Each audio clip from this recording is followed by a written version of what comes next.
वजीर आजम ने लॉन्ग मार्च पर मुज़ाकरात के लिए वफाकी काबीना की कमेटी तश्कील दे दी है।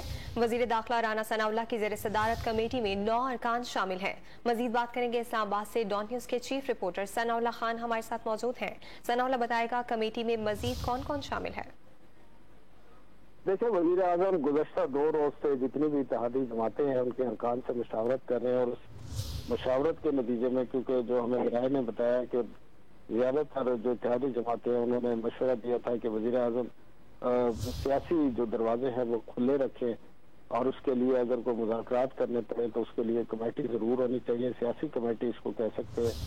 और वजीर आजम ने उसी को मद्देनजर रखते हुए ये 9 रुकनी कमेटी कायम की है, जिसमें न सिर्फ हुकूमत के अरकान शामिल है जबकि जो इत्तेहादी जमातें हैं जिसमें MQM है, ANP है, GUI है और जो बाकी जमातें हैं उनके एक एक अरकान को शामिल किया गया है।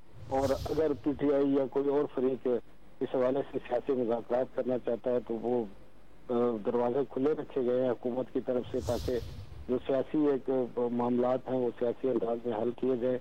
लेकिन इसका ओवरऑल लॉन्ग मार्च के जो लॉ एंड ऑर्डर है उससे कोई ताल्लुक नहीं होगा। और वज़ीर आज़म ने सियासी मुज़ाकरात के हवाले से इस कमेटी को मुकम्मल मैंडेट भी दिया है। बहुत शुक्रिया तफसीलात के लिए सनाउल्लाह।